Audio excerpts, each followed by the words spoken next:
Good evening, and thanks as always for joining us here on Speed Racing Network. I'm Greg Olenek, joined by Curtis Wadsworth, as always here on Thursday nights. Curtis, welcome to Sin City, night number 3 here at Las Vegas Motor Speedway, but in the Xfinity cars here for this Thursday evening race. So it's going to be a good one. Big field showing up here tonight, looking like 36 cars already out there on the practice grid. So it's going to be absolutely fun here tonight, Curtis.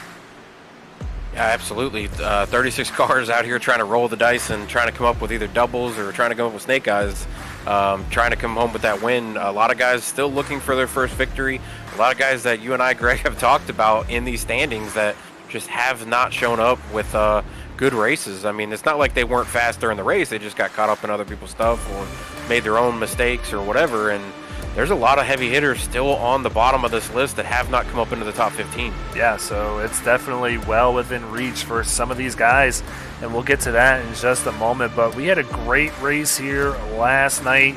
You mentioned first-time winners. We had one last night coming away with it. Bobby Anderson taking away his first ever SRN victory. So that was one of the many great finishes here so far, but we want to go ahead and take a look back at some of the best finishes through the first half of the season. Take a look. One lap to go, crossing the stripe. Next flag will end it, and it is not over. Your guess is as good as mine. I have to imagine Ben is going to make an attempt to make a move on this number 4. He's going to send it in there, run the higher line this time, maybe try to get some momentum down the backstretch, loses some time there on entry. He's going to try and get a bigger run on the backstretch, but Bo with a 0.3 of a second gap between him and the 8, looking good for the 4. One more set of turns. Yeah, he's in a good spot, quarter of a second. It's going to take something, either a mistake from the 4 or a miracle run here on this final set of turns from the 8, but Bo Tiffany looks like he's in a pretty good spot. Yeah, he sees the white, or the checkered flag, waving. Ben Park is in the wall. This thing is all Bo Tiffany's. He is a winner here in SRN, gets his first win in, well, I think he's been here for 3 or 4 seasons. This is an awesome moment. I know he is going to be ecstatic. Even though he's not running for points, this means a lot for him. Yeah, a couple of Striker Motorsports trucks there on the outside. Brad Herman, Jose Castellanos, and Andrew Harris all trying to work together to break up this JW train up front. Doing a good job so far as we're coming back to the stripe to take the white flag. It's in the air as the JW trucks are bouncing off of one another. It is a team battle. 3 teams now in the picture as we got Jonathan Meyer Racing with 3 trucks now trying to close in on this lead pack. 3 wide through 1 and 2, and it is getting squirrely, but they're still holding it together. Oh, yeah, they get turned. Jose Castellanos goes, and Brad Herman left all on his own. Big wreck back there as all the JBR trucks are involved, too. It's going to be really hard for the 85 to break this up, but he is still in contention as we hit down to turn 3. He's got to make a big move, and he's got to make it happen at the last possible second to possibly sneak up on these guys. And that lap truck on the high line, that's Bobby Anderson. That might have cut a lot of opportunity there for Brad Herman. It's going to be side-by-side, 2x2 for JW Racing. Well, who's going to win it for JW as Nick Hada and Lane Doyle are heading to the stripe? It's going to be Lane Doyle in the 47 machine. He is your winner here tonight at Speed Racing Network at Daytona. So we're going to see who does what, see if someone takes it 3 wide to get out in front. But so far, coming to the stripe to take the white flag, he's going to get it in hand and wave it out there. 1 lap to go.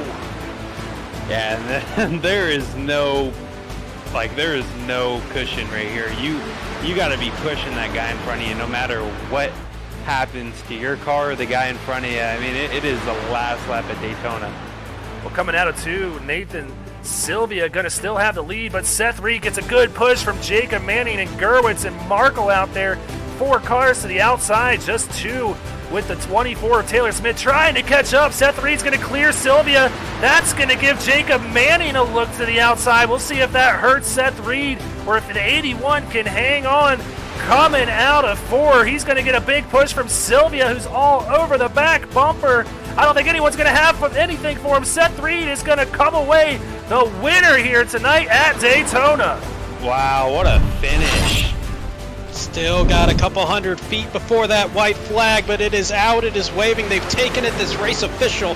Next flag will end it side by side, possibly 3 wide as they work their way through 1 and 2. I think James Kerr just learned he has some teammates if he wants to do that. Bobby Anderson is willing to take that high line, but he's got to do it now to get the momentum all the way down the backstretch. He's going to bring that 18 Darrell Waltrip throwback up there with him. The 13 and the 18 making a big push. Bobby thinks otherwise, drops back down to the second lane. He's going to try and move up behind Andrew Harris. He can't make up his mind. But the battle's out in front. Ryan Johnson controlling this thing. Michael Madden needed that big push from Andrew Harris. It might be coming, but they're going to turn teammates each other. Ryan Johnson spinning to the apron, and that's going to leave it 3 wide open to the finish. Michael Madden coming out of the dogleg. They're wrecking everywhere, but he is all clean. Michael Madden coming to the stripe. He is going to win it. Andrew Harris just behind him, and Jonathan Byer comes out of nowhere to get third here tonight. Wow. And looking like he wants to get in on that win in action. Oh, he's going to put his nose to the outside of lane. I don't know if he's going to have that track position on the exit, but yeah, he's going to be there. We got a drag race down the backstretch. Oh, I stand corrected. A huge move to the outside to try to open up that position, and the 48's going to get clear to the outside of turn 4 as we take white flag. 1 lap to go in Phoenix. Wow, we did not expect to see that. Ryan Johnson living up to that 48 Johnson name. He makes it happen and just has 2 sets of turns to go to claim his first win in SRN and spoil Lane Doyle's day. Ryan Johnson comes down the backstretch, enters turn 3, sees the checkered flag is out in Barney's hand, and Ryan Johnson is going to be your winner at Phoenix tonight. Wow!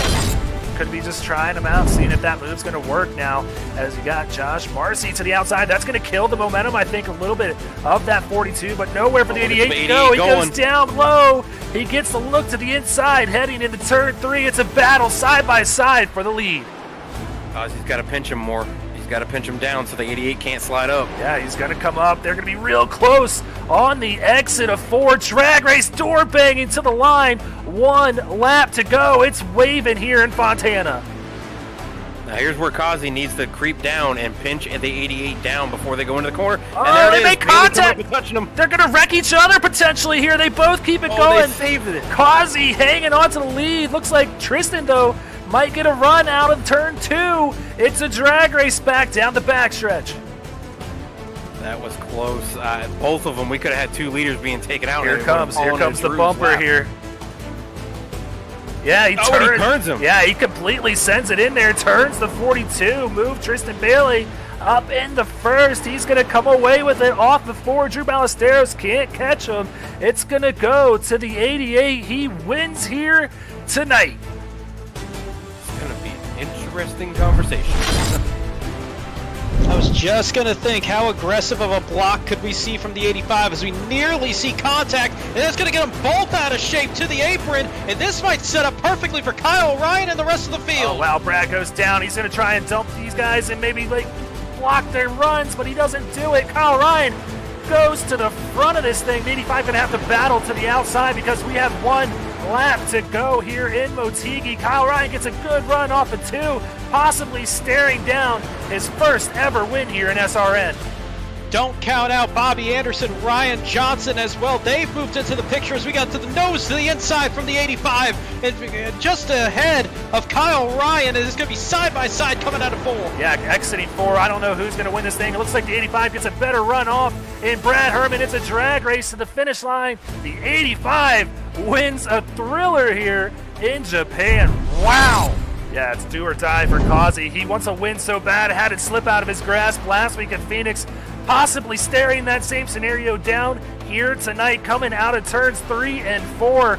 The white flag is in the air. Barney is going to wave it here. 1 lap to go on Speed Racing Network. White flag lap 88 sent it off before, now diving underneath the 56. He might try to pull that slide job. Coming up, will he have the momentum though? Underneath the 24. Makes contact, 56 loose. 56 loses it. It's going to lose some spots. It's down to Berger and Kazi for this win. I don't think Kazi's going to have this real estate to get this done. Berger staring down The flag man with the checkered flag in his hands. Flag is in the air, and it's going to be Seth Berger claiming his first win of 2022 Season 3 in SRN. Can we see another epic last lap pass by Ryan Johnson potentially? We'll find out as he's right on the bumper of this 85. 1 lap to go here in Atlanta. He's going to try and set up Brad Herman and get a run to the inside of him, I think, here. No, he's going to take the outside lane. I think he might have it. Brad shuts the door. He goes back to take a look to the outside. It's going to be a drag race to the finish. Who's going to get it? Oh, he didn't have to be aggressive last week. He might have to be a little bit more aggressive this week. Big run to the outside. Who's it going to be? Ryan Johnson, Brad Herman, bang doors. Ryan Johnson gets the win on an epic last lap pass again. This man is a man for theatrics here in SRN. Wow. He's really saving. Really saving. And Andrew McGonigal, he's now just a second and a half, and it doesn't really look like the 94 is closing in big fashion. He's kind of fluctuating between 1 and 1.5, now just about 1.2 seconds behind. Could Andrew McGonigal come up, or did the 78 just let up, allow the 00 to get on by, get in his draft, and pull him to a win? I don't know, but you got 2 turns to find out. That gap maintaining. Losing a little bit because he's definitely lifting early on in the turns. That lead down to 1.0 seconds with 1 turn to go. Andrew McGonigal going to have to throw a Hail Mary if he's going to want to go ahead and catch the 78 of David Duke. But 78 of Duke rounds turn number 3. Looks down the straightaway, and the starter has the checkered flag in his hands. Is he running out of fuel? The line! Oh my God, David Duke wins it by 500s, running out of fuel. Never gets old watching that. I had a lot of fun putting that together, and it was pretty easy. You know, typically you would think finding a top 10 would be really hard throughout the course of 30 races, but man, the racing has been absolutely fantastic among all 3 of the series here on SRN, and you know, we've got to call a few good finishes ourselves, Curtis, and I think we're going to see a lot more as this season starts to heat up with 3 weeks left in the regular season, and then we got the playoffs to get through. Yeah, I mean, as you say, you know, as it starts to heat up towards the playoffs, guys get a little more desperate, they get a little more aggressive, so these finishes could definitely get a lot more exciting, a lot closer. We've had a few that are, you know, extended where guys, you know, got a good lead on the field. And then we've had a couple that have come down to the last lap or last turn. I mean, last week is an example with Tristan Bailey making the move on Kazi at the end there. Yeah, Kazi, you know, has won 2 races. Drivers up front tonight. Yeah, they're definitely going to be racing around each other. I know the drivers in real life always talk about that. It's funny how it works out that way, that the person that you have beat with the week before is usually around you the next week. So look for Tristan Bailey and Joseph Kazi to be racing around each other. 2 wins to Kazi's name, 1 now to Tristan, now up to 5th place, 62 points to the good. But look at this cut line.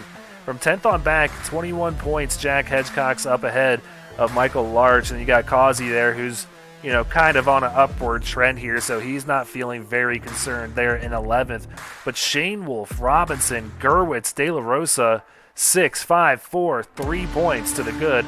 Michael Larch sitting right there, ready to strike and looking very fast here this evening. Yeah, I mean, Larch, he's got to go on that upward trend towards the end of the regular season here, like Kazi is. I mean, he's pulled off 2 wins. He missed a few races. He's been every race we've seen him in. He's pretty much been at the front besides that road course. And tonight's no different. He's looking really fast. Michael Larch also looking really fast. The whole bottom 10 really is looking fast. And then you add Tristan Bailey in there with his first win last week.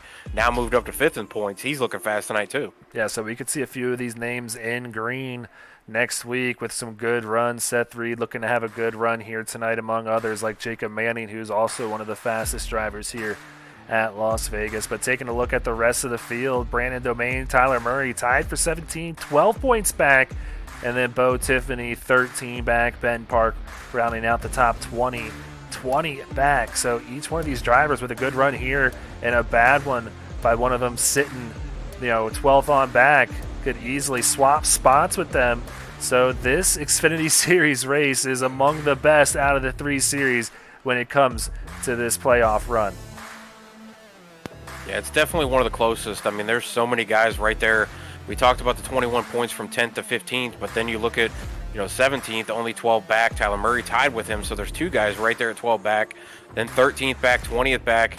That's all the way to 20th in points. So that's not a huge gap. And then even those guys sitting right there in the 30s and 40s and 50s. I mean, you have a couple good races like Kazi's done, and you can jump right into that top 15 as well. Yeah. So Travis Anderson, the only driver eliminated from qualifying based on points. Don't forget, we do have that playoff lucky dog. The highest non-playoff finishing driver in that Week 14 race will gain that 16th spot in the playoffs. So that's not the only tight race we have. The team championship standings very, very tight as well. JW Racing with an 8-point gap over Tank Racing in through 10 weeks. That is just remarkable. And hey, don't forget about Murray Reedy Motorsports there in third. Just 83 points back, so really a highly contested race. I mean, the top 6 seeds separated by 183 points. This Xfinity Series is heating up here with 3 weeks to go. Yeah, I mean, if we look back a few weeks ago, JW Racing had a lead that was somewhere in the 80s over Tank Racing and somewhere in the mid-100s for Murray Reedy. And look at the gap now. Murray Reedy's down to the 80s and Tank's right there, 8 points back. It's been a struggle for JW Racing the last few weeks. They need to have some good races in a row. Just get on a little bit of a positive trend, and this thing could go the other way. But I don't see Murray Reedy and Tank Racing slowing down at all. No, absolutely not. And a lot of time left to get it done. Vegas, Iowa, Kansas remaining, and there you see a top seed will get that first round bye with only 7 teams in the contest here in the Xfinity Series. So it is going to be good in these last 3 weeks. Definitely stay tuned to that. But quickly taking a look at the Speed Racing Network sponsors. As always, Silverback Tax Solutions coming on board to sponsor the green flag. As always, Sparkle and Shine Mobile Detailing coming on to sponsor the Rec Replay. And Butt Kicker coming on board to sponsor the Hard Charger Award. We'll get to those standings here quickly. And TJ's Team Foundation over at morethanAcape.org. Please go check them out. They are sponsoring our winning moment in each of the 3 races. So this is what these guys are racing for in these Butt Kicker Hard Charger standings. They're going for this nice piece of equipment known as the Gamer 2. And Curtis, a very sought-after piece of equipment in the iRacing community. Oh, absolutely. I wish I could get my hands on one of these, but the only way I could do that is if I jumped in the driver's seat and tried to run around with these guys. But these guys have been picking up a lot of spots. Kyle Speeds has been hovering right there around the 16 to 17 mark, and he always kind of starts in the back and then just builds his way right back up to the top 10. He's had a few kind of bad weeks the last 2 or 3 weeks, but I don't see his trend of being in that 16 to 17 positive going anywhere. But Hedgecock and Taylor Smith both are coming strong as well. Oh, and Kyle Speeds is looking like he's going after it again here tonight. Has yet to put in a qualifying time. Only 33 drivers out of the 37 putting in those times out there. So he's going to start either between 34th and 37th position. Excuse me, tripped on my tongue there. But looking like it is all wrapped up as far as qualifying goes. We're going to get out there on the track. We'll check back in on those Silverback Tax Solutions power rankings here in just a moment. So up here high above Las Vegas Motor Speedway in Las Vegas, Nevada, one of my favorite tracks out here on the circuit, Curtis. You excited to get some 1.5 mile intermediate track action started in the desert? Oh, absolutely. The dust is going to be rolling tonight with these guys flying around this track. Las Vegas is one of my favorite tracks to drive on. Another track is up in 2 weeks with Kansas. So a lot of similar kind of driving styles with the next couple weeks. This is going to be interesting to see who's good at these 1.5 miles. This is that time where you really need to kick it into gear and get a couple good finishes rolling towards that end of the season. Yeah, big Kansas fan myself, but we're going to have to get through this race first. 110 laps out here at Las Vegas Motor Speedway. Getting on the pole tonight going to be Joseph Causey, last week's winner here in the Xfinity Series, picking up right where he left off. Michael Larch to his outside on row number 1. Robert Beasall, Tristan Bailey, row 2. Jacob Manning and Seth Berger in row 3. Yep, then we're going to see Jane Shamewolf sitting 7th, Tyler B. Murray sitting 8th, Brandon, I keep messing this one up. I don't know how to say it. Domain. Yep. Sitting 9th in the 20 car. And then you got Wayne Raburn sitting 10th. Yeah, Craig Lautenslager, Logan Truitt there, row number 6. We'll go through the next 6 rows as well as they're still gritting up out there. Danny Dow and Bo Tiffany, row 7. Ben Park and Logan Joyner in row number 8. Yep, then you're going to have Max Service in the 17th spot, James Kerr in that 75 sitting 18th, Emerson Arden sitting 19th, Travis Anderson up to 20th tonight starting position, Nathan Sylvia 21st, Nathan De La Rosa going to be 22nd, Jovi Ray starting from the mid-pack 22nd or 23rd, and then Joshua Marcy starting 24th tonight. Yeah, so that's a look at your first 12 rows here tonight. 37 cars out on track for this 110-lap race. Looking like they are getting going out there. Joseph Causey going to lead the way. Curtis, take it away. You get the first pick here tonight. Who you thinking has a chance of coming away with it here in Sin City? I'm gonna go with a guy that's been on a tear, and I think he's got a little bit of a revenge to try to come out here and get the win, his 3rd win. I'm going to go with that pole sitter, Joseph Causey. I don't think he can choose wrong with going with the guy that's the fastest on track and has been one of the faster drivers in the last 4 or 5 races. Hey, that is a good pick. I was definitely looking at him myself, but I think I'm going to go ahead 1 row back here, take a look at last week's winner here in the 88, Tristan Bailey. Fast in practice, fast in qualifying. So we're going to put the 2 guys who went against each other last week for the win to go against each other again tonight. Yes, that is exactly what we're doing because we love to set up the drama here. So, Curtis, I look to see these drivers definitely battling it out here when it comes down to crunch time. 110 laps, a long way to go. These guys are going to have to stop at least 2 times. Not sure if there is a 3rd stop required. Think they can make it on 2 here, so we'll keep an eye on those stops, maybe get some green flag pit stops here tonight. Yeah, that 42 is going to want to try to get away from this group as fast as possible. Draft is definitely going to play a little bit of a role tonight at Las Vegas. I definitely look for Causey to try to get away with a group of cars if he can. Well, the 42 pacing down the front straightaway, waiting patiently to see that Silverback Tax Solutions green flag, and it's waving. He gets that Boss Security 42 going here in Las Vegas. And I just noticed, we were talking about Kyle Spees earlier with not qualifying. He started 34th, and the downfall for him, if he really wants to start at the very back of the field, is his I rating. It's based on I rating with the guys that do not qualify. So him being the highest I rating out of the 4 that did not qualify, he's going to start 34th instead of going all the way to the back.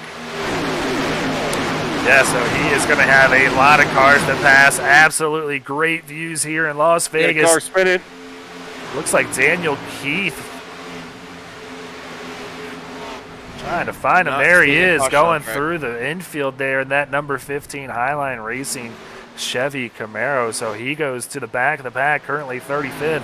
He's got Nathan De La Rosa behind him as well, about 3 seconds back. So not sure if this 66 was also involved in that, but one of those drivers that is sitting on that cut line. We'll keep an eye on the 66 progress throughout the rest of the night, but completing lap number 2, it's still a battle up front. The 52 closely following that 42, trying to get that clean air here at Vegas. Yeah, that all started back there in the back with the 48 and the 15 coming together, and the 48 went out and got spun by the 15 across the nose through the grass, which pulled the 15 all the way through the grass as well. 48 did not have a good first lap as he is just now getting going again, and that 66 also is down pit road right now with some damage. Yeah, that 66 is in his pit stall in that Glitch Energy Toyota Supra out of Jonathan Byer Racing. So lap down early on, has plenty of time to get that back, but the 42 is starting to put a little bit of distance between him and that 52 car out of JW Racing. Michael Larch, one of those drivers needing a good run here tonight. We just talked about the points not too long ago, but want to go ahead, bring it up one more time and show you exactly what we're dealing with here. Shane Wolf, Robinson, Gerwitz, De La Rosa, one of those drivers we just saw, now a few laps down. A very slim margin separating them from that green to that red side. And Curtis, you don't want to be in that red. Yeah, De La Rosa is going to be 2 laps down now, and this is not going to help his night. He's going to have to hope for some cautions, and being the only car a lap down is what he's going to have to hope for. But Anderson is the first car 1 lap down as the only car 1 lap down. So, and there's the caution. It just got brought out with the 9. He's going across the back, turn 3 and 4. Wow, lots of cars involved. And that's going to be last night's winner, too.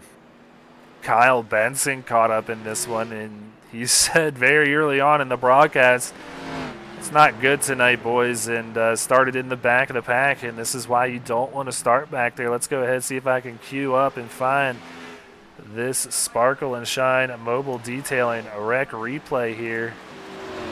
See if we can figure out exactly what happened. So this is going to be Dylan Patterson back here in that National Guard. Gets the turn from Emerson Ardock heading into turn 3. Nowhere for Benson to go. The 9 involved. Bishop looking like he might have got lucky there in that 22. Let's take another look at that again. This Looks is like from the 2 and the 18 was also involved in at the bottom.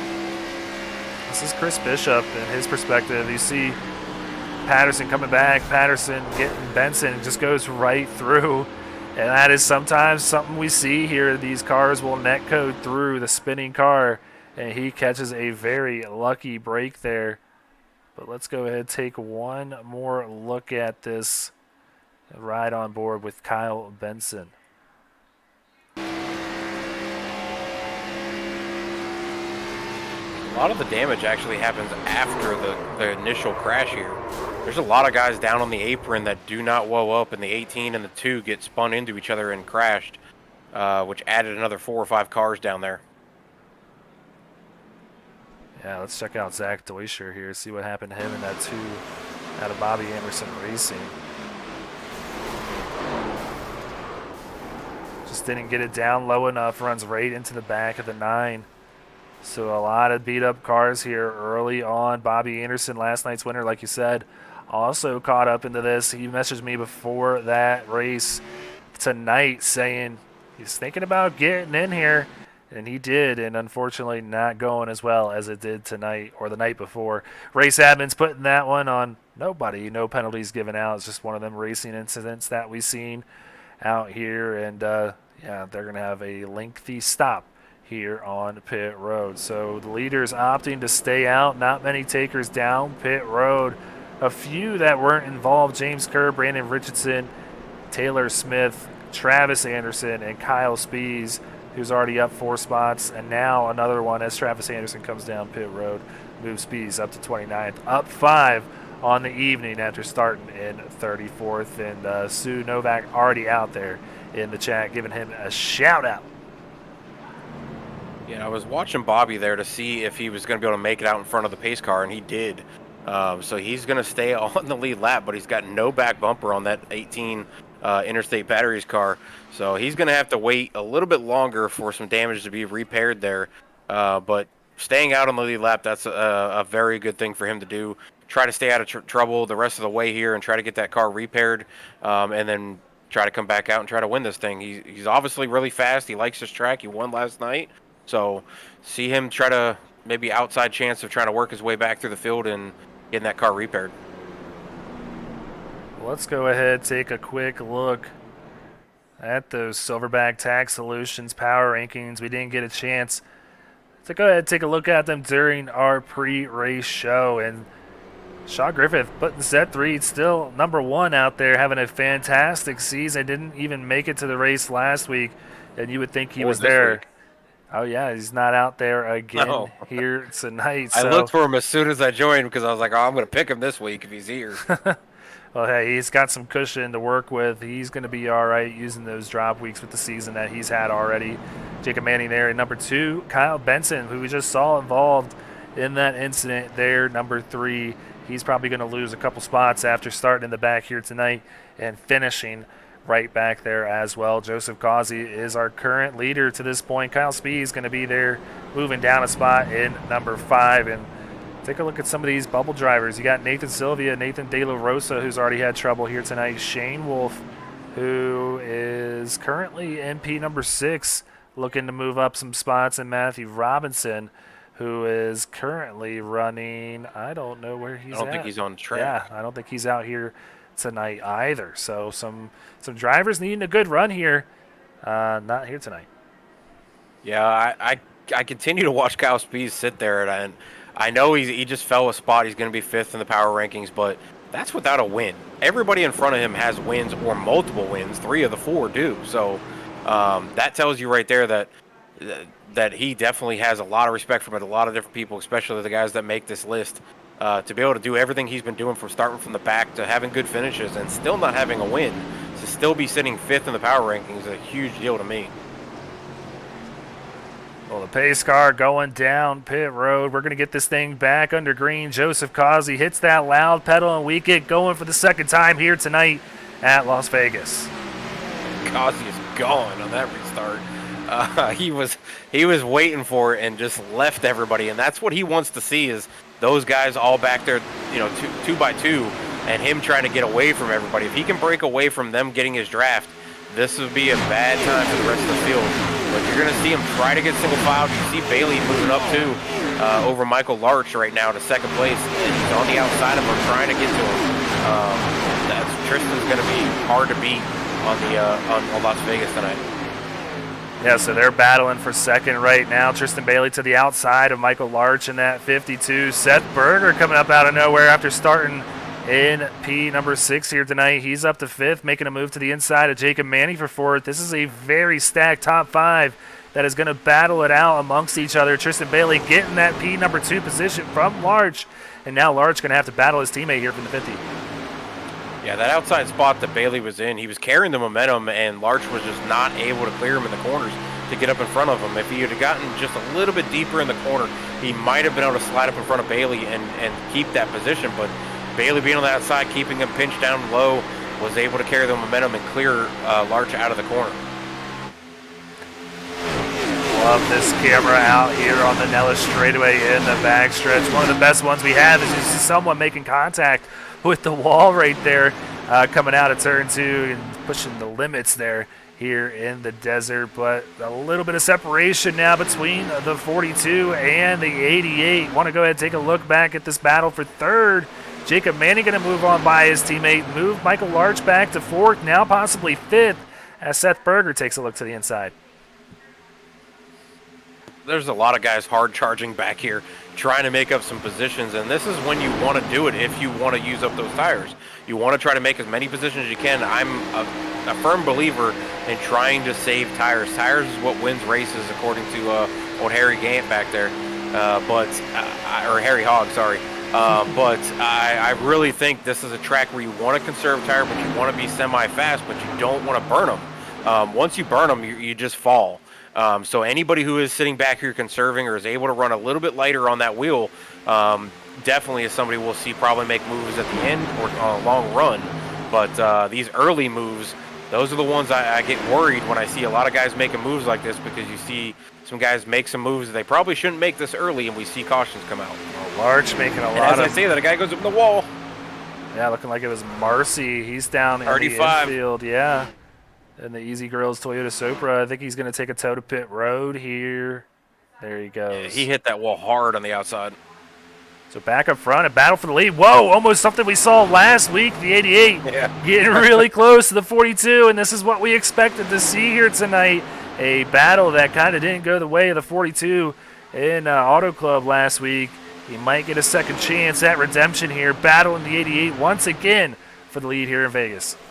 Yeah, the 88, he's going to want to try to pass him smoothly in one turn, because the longer he sits side by side, it draws those cars back in. Even that little bit of time that he spent side by side with him, it drew 3rd and 4th right back into it with Jacob Manning and Seth Berger. Now they're all lined up again, and this becomes, all of them racing for the position rather than the 2 that were a little spread away from the field. Yeah, so coming to the stripe to start lap number 17. Causey has led it the whole way to this point, but he has his hands full with this 88 driven by Tristan Bailey, last week's winner in Fontana, looking to go back-to-back. My pick here tonight and your pick here in the 42, battling for the lead early on. So keep an eye, but don't count out by any means the 50 of Jacob Manning. Seth Berger looking very fast here tonight, and Shane Wolf up 2 positions from where he started in 5th. So a lot of talented drivers, a lot of drivers who needs a good run here tonight. Murray sitting in 7th. He's 12 points back of the cut line. Brandon Domain, who was in the top 10 not too long ago, back in 14th now, needing a good run as well. So we could see some flip-flopping here in the standings if it does stay this way. But let's go ahead further on back in the field, check out some battles potentially happening. This is Craig Lautenslager just in front of Danny Dow, who's side-by-side with Ben Park there in the 23. That is also Logan Truitt there in the 91 now, making the move to the inside of the 23. Yeah, this is that giant hornet's nest that everybody always talks about in the middle of the field, where guys are just clamoring to try to get past each other, try to make those positions up now, and then you got a couple guys who might just let you go, where, you know, some guys might not. They just sit side by side, but look at these guys swerving all over the place, trying to make moves, and this is where it gets a little scary and a little sketchy as they come through here, and you might clip a guy or come across somebody's nose and cause an incident, and I never want to be in the middle of the field. I'd rather be at the front of the back. Yeah, that was Logan Joyner getting into the wall, causing a little bit of chaos out there. And you can see the damage on the right side of the car. He hit it pretty good, but still looking pretty fast up there, moving up to 17th now after starting the evening in 16th position. But you're right, this is the hornet's nest that everyone is trying to avoid being a part of. And yeah, we saw why some of the guys that did opt to start in the back tonight now still sitting on pit road getting repairs. Benson having a lengthy stop. He's still getting that car fixed up. 10 minutes of repairs so far. And Marcy must have had a pretty good hit too in that 35. He's been on pit road for 3 minutes now. And Nathan De La Rosa has yet to get those laps that he lost in that 66 back yet. So a lot of things still needing to happen for some of these guys to maybe keep their spot in the points. Yeah, I'm watching these two leaders, and I can't help but think, you know, what's going through both of their minds. The 42 looking in his mirror, knowing that 88's back behind him again. This is where they ended up last week, coming to the final laps there, and Bailey gave him with a little bit of controversy for that win, a little bit of a nudge, and turned him through the corner. Does Kazi, I mean, obviously we know they always say drivers forget, they don't remember stuff, and I am a firm believer that they remember every detail, every single thing that happens on the track. So Kazi's probably looking at his mirror saying, oh crap, that 88's behind me again.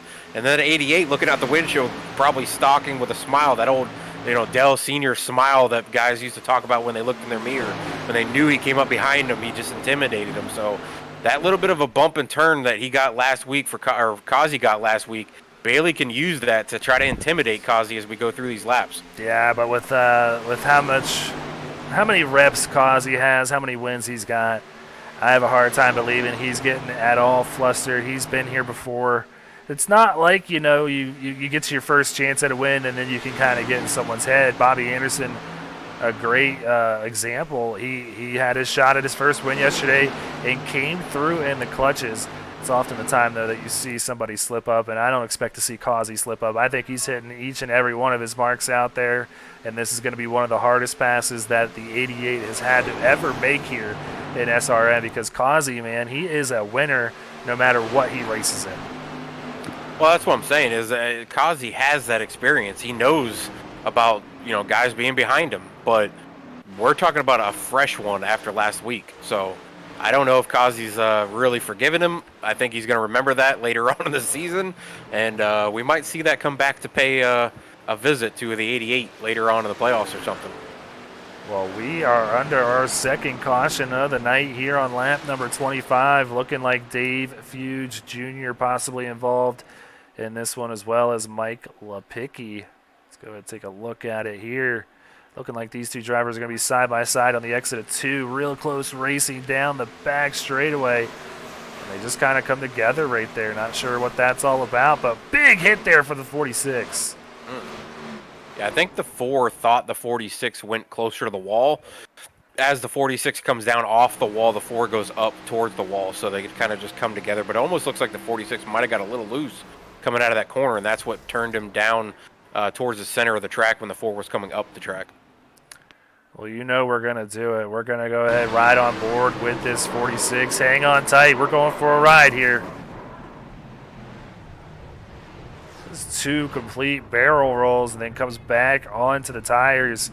And that car is shot. Mike Lipicki is going to be done for the evening. So there you see it. We're under yellow flag conditions. Barney doing a great job holding that flag steady there. Let's go ahead. We see just about every lead lap car down pit road. Joseph Causey going to come off in the lead, though, and he'll get it back underway once we get this thing going green again. So the admin's going to go ahead, give Dave Feuds Jr. the EOL, his first penalty of the evening. So he's going to take a trip to the back of the longest line and have a long way to go back up to the front. But Curtis, let's go ahead, step aside real quick while we have the chance to do so under yellow flag conditions. We're going to go ahead, run a quick commercial break, and be right back.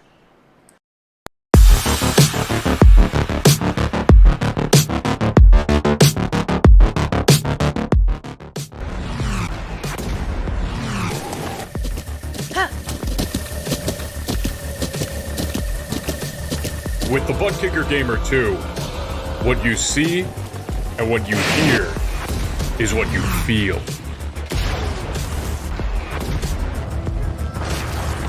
Butt Kicker. The future is feeling.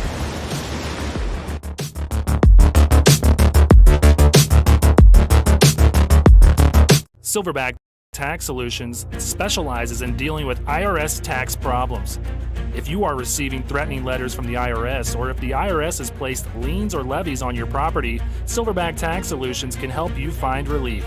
We have worked with hundreds of people to resolve their tax problems. If you're behind on filing your taxes, it's never too late to get on the right track. Silverback Tax Solutions can help with that also. Don't let another night go by where you lose sleep worrying about the IRS or your taxes. Head over to www.silverbacttax.com or call 662-996-4357 and contact an enrolled agent today. We can help you gain peace of mind and deal with those problems for you. Want to be a part of an established league on iRacing? A league that's competitive, fun, and above all fair? Look no further than Speed Racing Network.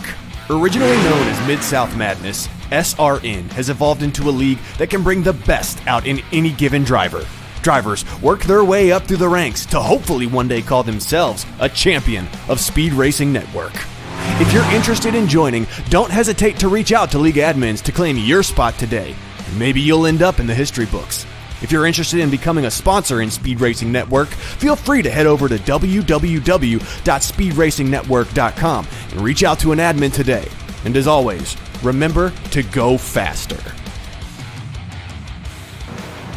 All right, back out here. 1 lap left until we go green. Joseph Causey leading the way and knocking on the door just to his outside. Tristan Bailey, last week's winner, who had to move the 42, you could say, to get the win out in Auto Club. James Shanewolf up to, well, he's in 4th. Jacob Manning going to be restarting in 3rd. And then a great run tonight by Seth Berger and Tyler Murray. Both of those cars sitting on row number 3. Robert Beasall. Michael Larch there in row 4 with Wayne Rayborn up to number 9th position. And Craig Lautenslager rounding out the top 10. Great run by some of these guys here tonight. Yeah, there's a bunch of guys. I'm looking in the top 10. We were talking about the team battles, and you got Tank Racing at the top. You got Tristan Bailey and the Murray Reedy. You got JW Racing right there with Manning and Shanewolf. That's a pretty potent top 10 here. Yeah, so the 3 top teams in the league all represented here in the front rows. So no surprise why they're up the top. But now that pace car finally getting off down pit road. And Joseph Causey going to get it underway with another Silverback Tax Solutions green flag waving here in Las Vegas. Yeah, I just actually rechecked that. At the top 8 really, other than Robert Besaw, are all part of those top 3 teams battling it out. With Kazi, Manning, Bailey, Shane Wolf, Berger, Murray, and Larch all being right there. Well, Tristan Bailey having a battle with him and Jacob Manning here, getting a little bit of a push down the back straightaway from his JW Racing teammate there, James Shamewolf, but still side by side, going to be the 50 and the 88 as they drag race down towards the start finish line. 30 laps completed here on the evening, and Joseph Kazi loving what he's seeing. The 2nd through 6th place battle that's side by side for 2 rows, now 3 rows deep with Seth Berger. Besaw getting in on the mix. They're battling it out here.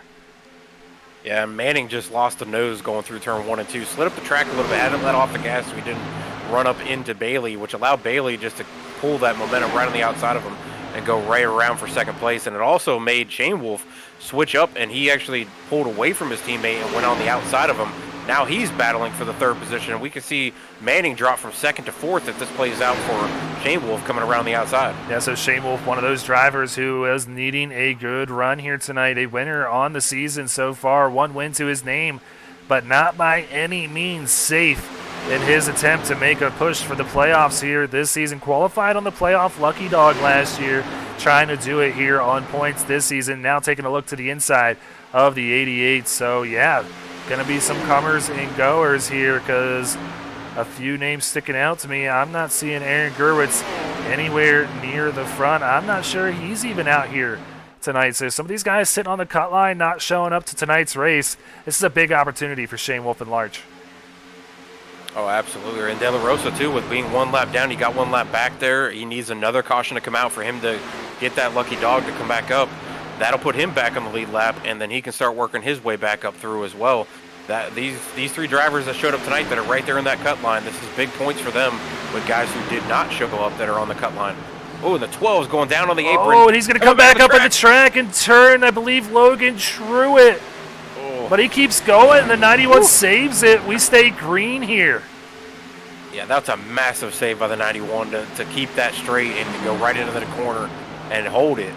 He's going to lose a few positions, but a lot better than the other side of it with wrecking. But, yeah, the 12 there, there's a lot of guys in iRacing that say, once you get turned down on the apron like that, don't just come back up the track, let off, gather yourself back up, get back in the line, make your positions back up. But that 12 sent it right up into the corner and caught the 91 right in the rear on there. Yeah, I want to go back and see if I can take a look at that again. That was an amazing save by the 91. So you see it happening I don't know right how in he front. held on to it. Pretty much what you saw do, Larson at Kansas this week is what we just saw the 91 pull off right there. He keeps it going like nothing happened on his move he only towards lost the front. 3 positions. Yeah, he's back in 16th right now in that 91. Yeah, he gained a position with passing the 12, but lost 3 positions to the guys that got around him there. But that was an incredible save, sideways, completely drifting it through the corner, was able to correct it and keep going. I mean, he kept his momentum, really. He didn't lose a whole lot of momentum. Well, the battle's still holding up here. The lead in Joseph Kazi's hands, but not by much. About 8/900ths of a second separating him and the 88. Maybe the 88 just biding his time, picking a moment for where he can make a move, and he's doing it right now, taking a look to the inside. He gets a good run off of turn 2 and has good pace down the backstretch. Entering 3, they almost make contact there again. These two really racing tight, and the 42 going to really cut him some slack as the 88 going to go right off. Kazi appreciated that. Bailey had a late entry into that corner, which delayed Kazi from turning down in, and I think Kazi might have showed him just a little bit of displeasure there with a little bit of a bump as they came out of that corner. But it's probably all smiles for Shane Wolf sitting in that driver's seat behind these two, watching these two battle it out. Now Kazi's sitting behind Bailey, and does he return the favor that he got last week for the win this time, or does he hold on to that later on in the season? I don't know. We'll have to see and find out. Plenty of time to figure it out amongst themselves. I think if he does that move, it'll be later on in this race. But new leader Tristan Bailey taking it from Joseph Kazi, and you're right. I have to imagine James Shamewolf knows what's going on here. He has his crew chief, Justin Rideout, in his ear saying, hey, these guys have beef. Just kind of sit back here and see if they'll take each other out, and you just go right on by, bringing your teammate Jacob Manning along with you. So I think these two JW cars riding 3rd and 4th It's really playing the patient game right now as these two come back to the stripe to start lap 39. Yeah, if I was Shane Wolf or even Manning, I would probably try to conserve a little bit of tire just riding behind these guys. Use the draft, let them pull you around the track. You don't put too much turn into that wheel and burn them off. Let these guys battle it out and see what happens. And I think that's the best circumstances for Shane Wolf and Manning. Those two JW Racing guys need some good finishes here for that team. Both of them in the top 15. Obviously, we looked at those points earlier. Shane Wolf just on the upper side of the cut line. But as a team, they need a bounce-back week here. And this looks pretty good with them sitting 3rd and 4th already. I want to go ahead and take a quick look at this 4th-place driver, Jacob Manning. He's under our driver spotlight for this week. 266 points to his name so far. 1 win early on in the season. 5 top 5s, though, and an average finish of 10 with 110 laps led. Has been one of the more dominant drivers here in the Xfinity Series. Kind of fizzled off here late, but still running really well. And well in contention of winning this one here tonight, currently in 4th place. And I'm looking at the list, and I know Dylan commented earlier saying that he loves the net code and stuff, but he's 34 laps down. I think he dropped out of the race. I'm not even seeing him on pit road anymore. But, I mean, he had an amazing race with Kazi at Dover, so sad to see him out of the race. Yeah, Dylan unfortunately not having the best of luck this season. One of the faster drivers in the league. Just some ways, sometimes that's the way it goes for us race car drivers. And Dylan, don't give up by any means, bud. Get back out there and get pushing towards that top 15. So we saw these guys battling 3 wide down the backstretch, move Daniel Bowdler up 17 positions on the night. He is currently, as it stands, our butt kicker hard charger on the evening, looking good in that next diag, number 6 Toyota Supra. So Daniel Bowdler on his comeback tour here in season 3, off to a good start here tonight in Las Vegas. Yeah, not too far behind him is Kyle Spees coming up through the field as well, that top leader in the hard charger award. He's a 14 spot, so he's sitting 20th right now, right on the back of Logan Joyner, who we saw earlier in that 3-car bounce off the wall. So Kyle is looking pretty smooth back here. He's making up positions. He's just kind of picking them off one at a time. He's not really making a whole lot of noise, but he's definitely, choosing and picking where he needs to make these moves. He's got some big-time front-end damage to that 25, though, so that is probably something that is holding him back. As Brandon Richardson taking a look to the inside of the 25 and moving Kyle Spees back to 21st position. So that damage is pretty significant for the 25. Going to have to wait for a caution to possibly get that fixed. But a move for the lead here. Joseph Causey taking a look to the inside, but Tristan Bailey not ready to give it up yet. These two battling it out side by side as we start lap number 45 here. No telling who's going to come away with it, but right now I just feel like the 42 rolling these corners a little better, is able to drive that bottom line, and is really sticking it to the 88 right now. But Tristan going to get a good run off it too. It'll be a drag stretch or a drag race down the backstretch. Yeah, with 20 laps being on the tires, that middle line that Bailey's running, that's usually where I'm at halfway through a run, where the tires, I just can't keep them stuck down there on that white line like the 42's trying to do, but he can't clear the pass on the 88, so it's going to draw the rest of the field right back in. We just saw right there behind Bailey, Manning's coming now. Shane Wolf had a little bit of a slide there and slid back to 6th. He was sitting 3rd, so getting passed up by his teammate Manning and Seth Berger, as well as Tyler B. Murray. Going back to Kyle Spees, though, I think that damage came from when the 18 got spun. When the 2 came across the front of him, I think the 25 ran to the back of the 18 there. So he's had that damage since, lap 22? Yeah, so some big-time damage. Sometimes that can result in your water temperature running a little high in these cars, too. Wow, really tight amongst these two. You're just waiting for that volcano to erupt with the tension between these two drivers after last week, kicking off the second half of the season with a bang, picking up right where we left off in Fontana. Joseph Causey trying hard to clear that 88, but not able to do so.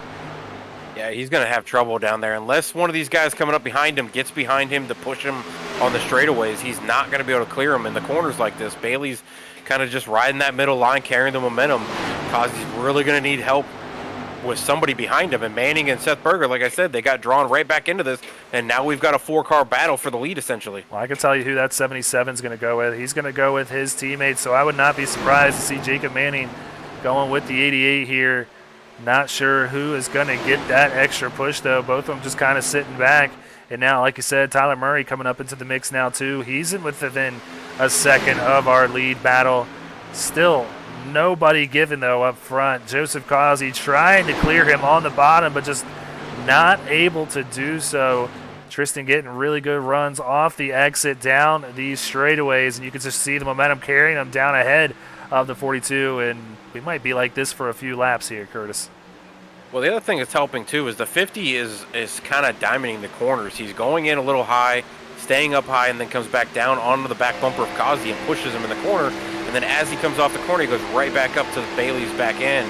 But Causey just made the move and made the pass. And now Manning looking underneath Bailey, trying to make the same move, trying to have Causey and pull him through with Seth Berger on the back bumper as well of the 50. Not able to clear that 88, though, yet. And he's got to make this quick and not let that 42 get too much of a gap. We saw Joseph Causey come away with the win here Tuesday night in the Cup Series race. He knows how to get around here. You can't let him get too much of a lead over the rest of these guys. He knows how to get it done. So still battling side by side. The 50's going to be able to clear Tristan Bailey this time. Now Seth Berger going to take his crack at that 88. The 50 slid right up in front of the 88. I don't know if the 88 let off or not, but that was super close for the 50 slide up in front of him. Now the 77 going to try to make the same move. He's going to try to use that draft off the 50 as they go through the corner to try to pull him through the corner to not allow Bailey to get enough of a lead in the corner, and then try to drag him down the front stretch here. Yeah, so now he is trying to clear the 88. Looks like he might be able to do so. He's going to do the same thing the 50 did and try to slide up. Well, Tristan's just going to let him have it, knowing that these cars are faster than him right now. The 88 settles in fourth place. So Joseph Causey stretching that gap out to a half a second lead as we are nearing the halfway point of this race. And we will have that second reveal of the track car combination that we could be seeing for the All-Star race here in a few laps. So definitely stay tuned. Going to probably want to get to maybe some green flag pit stops first, because we are getting ever so close to that window opening. Yeah, and that battling that Bailey was doing with all these drivers on the side of him, it drew Murray and Larch right back into this. So now we got a 6-car battle up here with Causey getting away just a little bit, but the rest of the field is pretty much separated.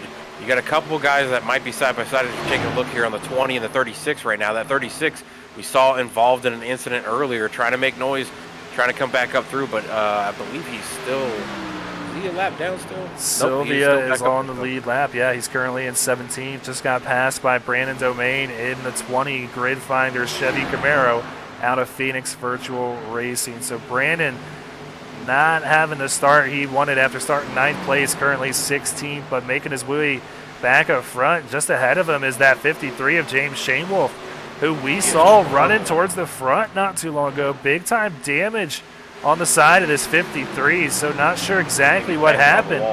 Yeah, but he's back in 15th now. Yeah, I think Shanewolf banged it off a wall coming out of one of the corners here. And that little bit of damage, this track, I know everybody always says these Xfinity cars before these next-gen cars came out, they were one of the toughest cars with these bodies that are on these cars. It was really hard. You could do some wall scraping, and it didn't really do a whole lot, but that damage to the right rear is definitely hindering Shanewolf right now. We saw him up front battling for 3rd, and then he slipped a little bit all the way back to 6th, and I think that was because he banged it off the wall, and now he's falling all the way down the field, and we're seeing him now being passed for 17th, and now he's got the 91 who we saw drifting in a corner a few laps ago on the back bumper, and he is right on the back bumper of that 53. Yeah, James Shanewolf really wanting that yellow flag to come on out to get that damage fixed, because he is not liking the handling on that 53 at the moment. So we'll keep an eye on his drop through the field, see if it continues or if he's able to kind of idle out here in 18th. But right now the battle heating up for second. Seth Berger right on the bumper of the 50. Jacob Manning trying to defend that second position, and while that's happening, Joseph Causey starting to put a little bit of distance between these two. Yeah, and even as the leader, Causey, with nobody right on the back bumper, essentially, I mean, he's got a half-second gap to these two battling back here. He doesn't have to put a whole lot of wheel into the turn to, and hurt his tires. He can be smooth. He can be, real easy going into the corner, let it drift down to the bottom, and let it slide back up the track as he exits the corner. So he's kind of conserving a little bit. He's not really, damaging those tires. With these guys racing hard back here for position, that's where I think Bailey's now struggling, is he might have burned off those tires battling Causey so much, and then battling Manning, and then battled Berger, and now Larch gets by Bailey as well. Yeah, so Michael Arch now up to 4th, put Tristan back in 5th, and being closely followed by the 16 of Tyler Murray. So Murray going to be the next one to possibly get on by his Murray Reedy Motorsports teammate there in the 88, seeing him fall through the field. But Murray moving in the right direction after starting 8th here tonight, currently 6th, staring down the top 5. Yeah, we're seeing the field. We're 34 laps into the run, so we should see some pitting start probably in the next 10-15 laps. So I don't know if that gives him enough fuel to finish the race, but it's going to get kind of strategic here as we still see the fall of the 53 still falling now, getting passed by the 3 of Logan Joyner. He's fallen all the way to 19th now, and the next car is Brandon Richardson right behind him as well. Yeah, Richardson in that caliber collision number 29 out of Highline Racing. The next one to get on by this 53, and James Shamewolf will be sitting in the 20th position after that happens, because that damage is not to the liking of that 53. And let's go ahead and take another look at it while we're talking about it. James Shamewolf, one of those drivers who cannot afford one of these bad nights. Each one of these guys in the green, whether they're here or not having the night they need. Michael Larch is, in fact, having that night he needs, though, currently up in 4th. Yeah, with Robinson and Gerwitz not here, this might be a blessing for Shamewolf. Unless he can get that damage repaired, he might not lose as many positions of those guys as he would if they were here. But De La Rosa, he needs that extra lap back. He's still 1 lap down, so he's praying for a caution so he can get back in the lead lap and try to make up some of these positions that could get him right back up in. He can't gain anything with sitting 1 lap down. So the next guy behind him is 6 laps down. So he's kind of stuck in purgatory right now, being in that 30 spot 1 lap down. If he can get back on the lap, he could make up some more points. He needs 3 to get to the next position in the points. Yeah, and the driver's not showing up on the red side, also having a good night. Tyler Murray sitting there in 5th. He's 12 points out of the cut, and Brandon Domain sitting 15th. He's also 12 points out of the cut. So each one of these drivers that is sitting outside could be on the inside after tonight's standings come out. So right now this battle kind of settling down for a second. Let's go ahead and see if we can see any other battles heating up. And here's one between Service Bowdler and the 13 of Bo Tiffany. This is for that top 10 position, currently held by the 89 of Max Service. Yeah, we're starting to see some guys come down pit road, and I don't know if that's just because these guys were towards the back and they want to try to get a jump on the fresh tires to try to get some positions back, or hope to get the fresh tires to be able to stay out if a caution does come out. But yeah, the pit road stops have started. The 10, the 46, and I believe the 15 already came down, as well as the 48. Yeah, so we'll keep an eye on those pit stops as they happen. Currently showing, you're exactly right, the 215 also coming down pit road. Yet to see any of our leaders come down just yet.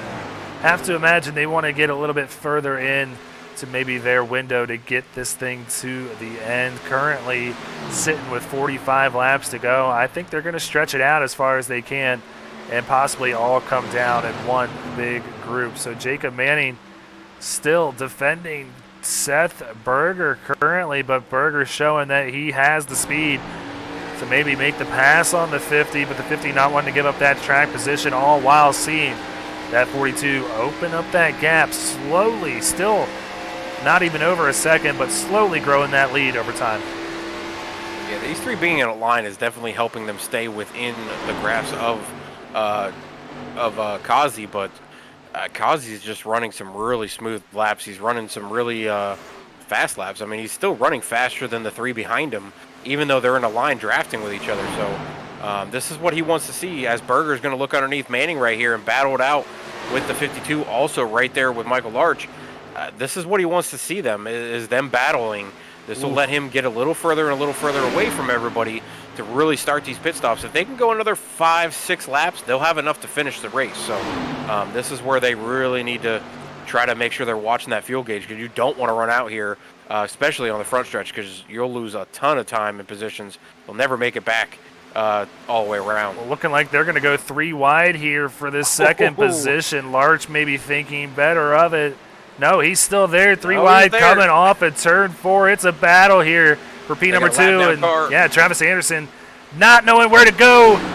4 wide through the front straightaway. They clear him, and still 3 wide heading to turn 1.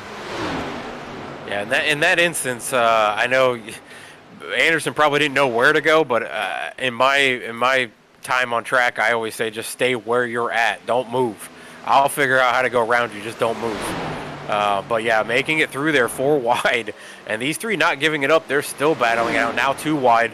Large falling off a little bit. Going to make a pit stop. Yeah, he's the first one. Going to come down with Joseph Causey as well. Tristan Bailey coming down for this first round of stops too. So a few takers. Strovie Ray, Logan Truitt, Nathan Sylvia, Logan Joyner also coming down this time. Look to see maybe one of these guys battling for the lead coming down this time. Seth Berger to the inside, Jacob Manning to the outside, side by side. Berger clears him, maybe indicating, yeah, that Manning is coming down so he could get down to that inside lane. Looking like both of these drivers going to come down this time. Yeah, and they're within their window, so 77. Ooh, Berger, I don't know if he's going to get slowed down. And he's all right. But yeah, these guys all made stops 1 lap after the leader came down. So they're all within the window. They just ran 44 laps, 43 laps. They're within that range. So 41 to go. They should be good to go from here. If the caution does come out midway through this last run here, though, you will definitely see guys coming down with 6 sets of tires tonight. They've only used 2 or 3, so they've got plenty of tires in that pit stall to try to make up more positions towards the end of the race if we do see late race cautions. But as smooth as these guys have been running, I don't know if we'll see that. Well, your new leader, Kyle Spees, here tonight on lap number 70, looking like he's going to come down pit road this time. Wanted to stay out, get that bonus point, which will be very important when the time comes. Travis Anderson also on pit road too. That is going to complete this round of pit stops, and the lead will cycle back out to Joseph Causey. But seeing Craig Lautenschlager picking up some spots, he's going to come out and be number 2.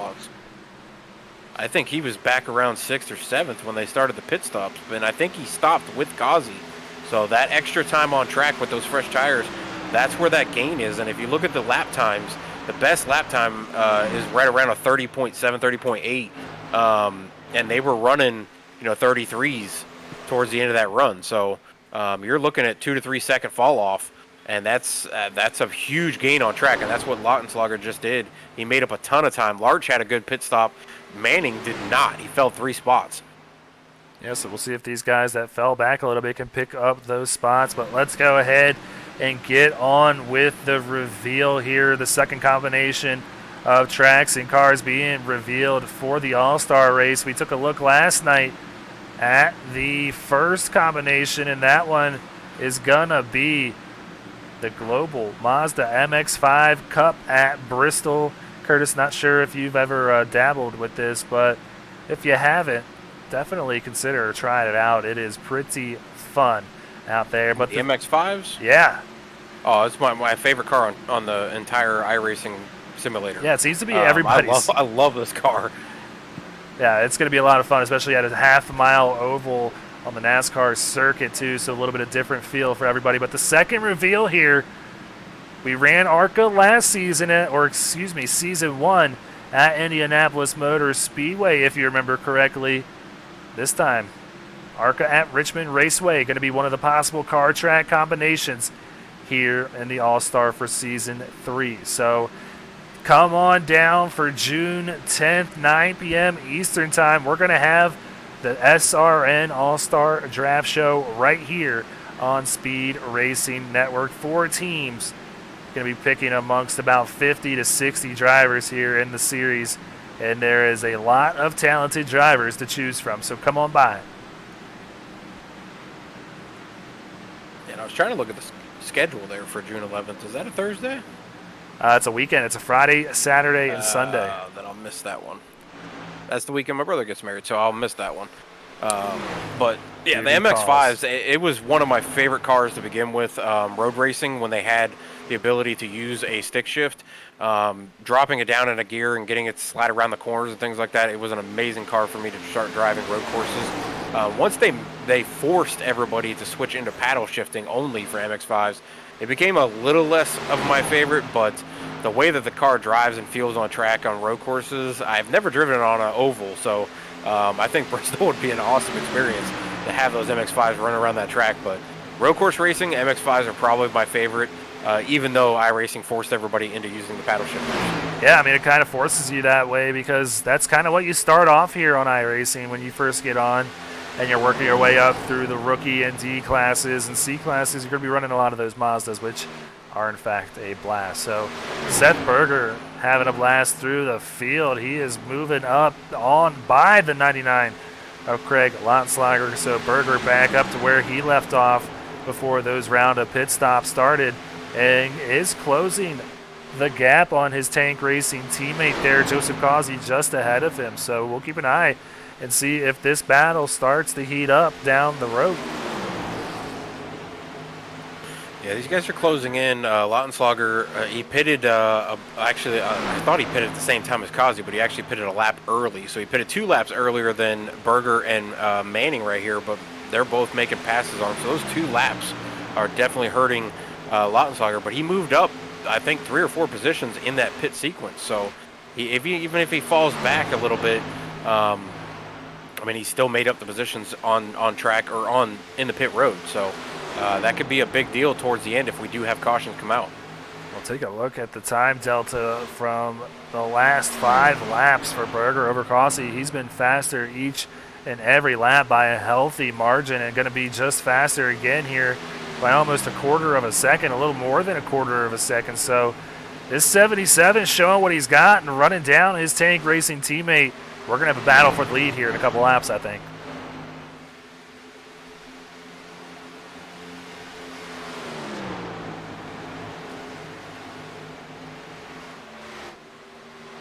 So 2, 3, and 4 here. He's going to not maybe pick up as much this time, crossing the stripe to complete lap 79, but still faster nonetheless. So maybe stalling out a little bit for this 77, but we'll keep an eye on his progress this evening. This battle between Danny Dow. Oh, and someone gets turned. That's Sylvia. He's going to come back. Sylvia going across.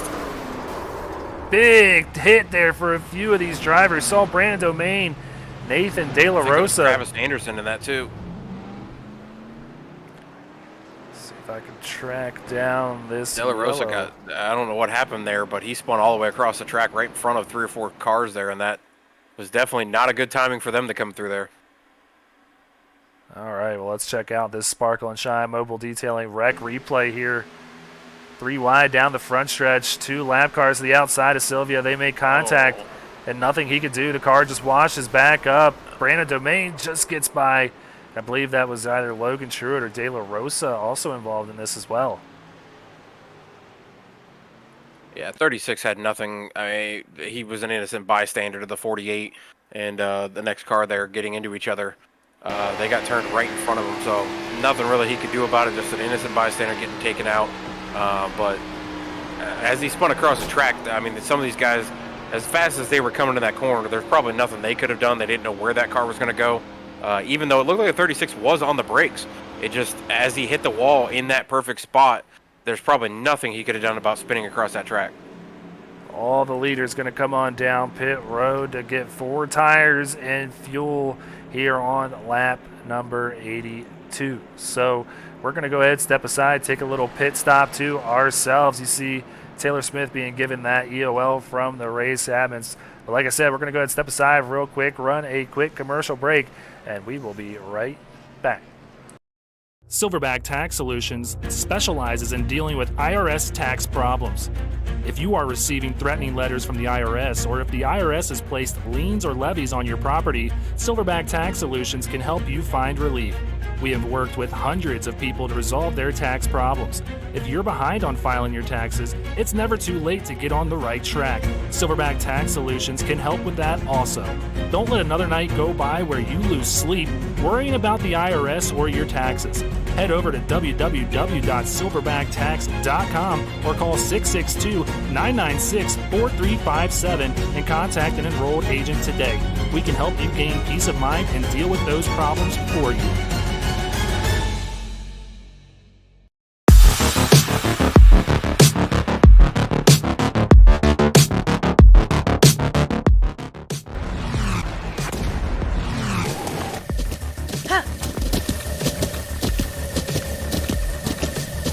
With the Butt Kicker Gamer 2, what you see and what you hear is what you feel.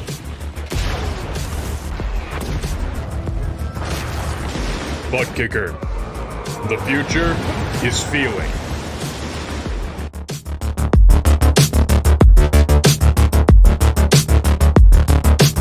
Want to be a part of an established league on iRacing? A league that's competitive, fun, and above all fair? Look no further than Speed Racing Network. Originally known as Mid-South Madness, SRN has evolved into a league that can bring the best out in any given driver.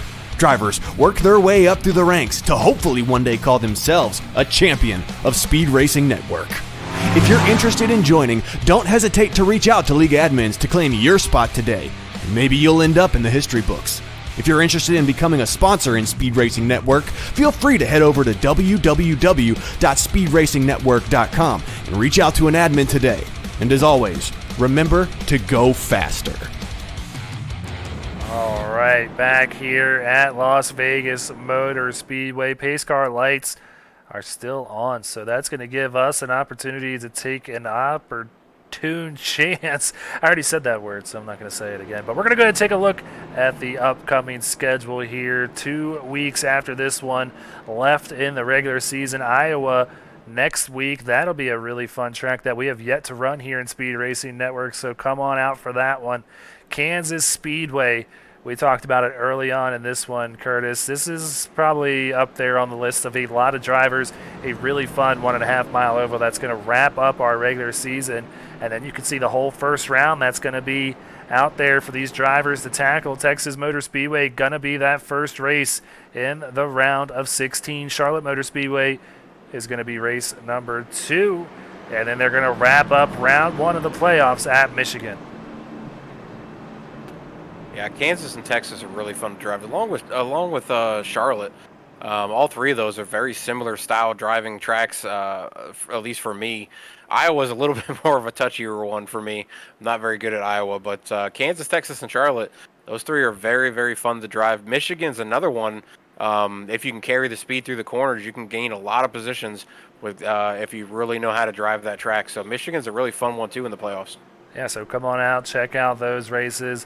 The season is only starting because we are almost to the playoffs. We're going to have drivers clinching here their spots this week with a few races left. So definitely hit that like button, hit that subscribe button, and hit that little bell so you know any time that we go live. But we're going to take the green flag with 26 laps to go. It's almost time to see those hashtag Go Fasters out there in the chat. But before we get to that point, let's go ahead and get that Silverback Tax Solutions green flag back out here in the desert. And Jacob Manning gets it underway. Jacob Manning had a good start there. Kazi obviously been the fastest car on track, most laps. Woo, and he barely cleared him going to the corner. Kazi going to look to try to get back by Manning. Manning been hovering right here in the top 5 all night. The other driver, your pick, kind of struggling back here, sitting back in 7th now. Lost 3 positions from the start of the race. Hasn't really done a whole lot since we saw him fall off of the front pack. I'm not sure what he's struggling with, if he's got a little damage or something, but he has not been able to make up positions like he was early on in the race. Yeah, he's currently side by side with Michael Large. Michael Large to the inside of the 88, trying to make the pass, almost makes contact with the 88 there, but they stay off each other. That's Jovi Ray just behind them in the 11 with Robert Beasall in the 33 as well, so they saw that opening up and had to kind of get out of it. But now Ray to the outside of Larch. Bailey clears Larch and put Bailey in the 7th position now, so Bailey going to be looking to make up some spots on his way back up to the front, but now the battle between Larch and Ray. I don't think Larch is liking this bottom line. He's not able to get right down to that yellow or that white line, and he's kind of hovering and moving up the track as he goes through the corners. And the other guys are trying to pinch him down, and kudos to him for not going up into another driver, but it's been close the last couple times guys have tried to pass him on the outside. So now Bailey setting his sights on Danny Dow, gets the run off of 4, goes down low, and gets the nose to the inside of that 21. Man, they made really close down the front stretch. The 88 gets almost clear of the 21 through 1 and 2, but unable to do so. The 21 going to have a good run down the backstretch. Yeah, Bailey's trying to use that car right up front. I believe that's Murray, which is a teammate. So he's trying to pull the draft off of him to get around this 21. The 21 hanging tough, though, on the outside with the 11 of Jovi Ray right behind him, pushing him through the corners. But Jovi Ray ducking down behind the 88 through a little bit of the straightaways and then moves right back up to the 21 to try to push him through the corner. Yeah, that's his Phoenix Virtual Racing teammate, Danny Dow, there in the 21, Jovi Ray in the 11. So those guys having a solid team effort here tonight. One of those teams that is well within grasp of improving their position here in the team championship standing. So they're wanting to get in on the mix, but the Murray Reedy Motorsports cars also having a good run tonight. That's the 16 right there, and the 88 is now to the inside of the 21. He's trying to move up to 6. No change up front. Still Jacob Manning with a 1/4 of a second lead over Causey. We're going to stay right here as the 88 is to the inside of 21. Bailey's really trying to work it down there on the bottom, and this is what kind of hurt him. Oh, the 21 gets turned. Beasall going to get a little of it. People checking up. Trying to come back on the track. Yeah, he's got to blend back in cleanly. Not able to do so. Going to spin and go down pit road. That's going to end a really good run tonight here for the 33. Not what he wanted. Yeah, I don't know if I put that on Bailey. I think the 21 came down the track just a little bit, and they made contact there riding so close to each other. But that was a heated battle there.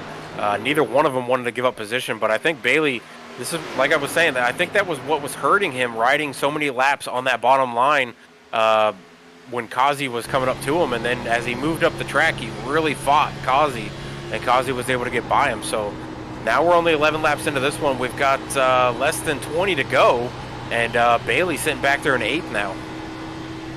As taking a look on board with Joseph Causey here, you can see the gap separating him and Jacob Manning. Causey has been on a roll here lately, but he knows Jacob Manning is not going to be an easy pass, but gets a really good run off the 4. You can see just how much ground he makes up in this 42, and he's going to be right at the bumper as they get into turn number 1. Yeah, he made a big close right there off of turn 4. Causey obviously been super fast tonight, led a bunch of laps. Manning, like I said, hovered right there in the top 5 all night, worked his way up one at a time, getting past everybody, and now out front.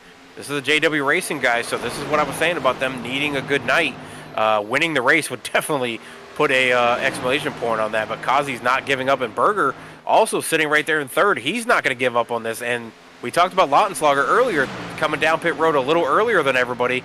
He came down pit road again when we just had that caution. So now he's on even tires with everybody, sitting 4th right behind Seth Berger in that 77. Yeah, it was a really opportunistic pit stop there, or timing for that caution to come out for the 99. Able to hold on to that track position that he gained, and is now a big contender to come away with a win here tonight. But you're right, don't overlook that 77 of Seth Berger. He has shown some really good speed here in that Burghardt-sponsored Ford Mustang out of Tank Racing. But right now, keeping an eye on his teammate just in front of him here, Causey, because he is really looking to pick up. Yeah, he's trying to get that nose to the inside and really make this a race side by side. Yeah, he's got to be looking low as they go into the corner. He can't be looking low prior to the corner, because Manning, all he has to do is stay in that middle line and carry the momentum, and he'll clear Causey as they come out of the corner every single time. Now that he's gotten back in front of him, you see him dip back down to block the air from Kazi, and Kazi's going to have to figure out a way to get around him. Does he pull the same move that happened to him last week? We've seen it before where guys say, all right, well, if that's how the league's going to race, if we can be bumped, then I'm going to go for the win. Manning's already got a win. Kazi's got 2. So does Kazi give a bump towards the end of this race with 15 to go now?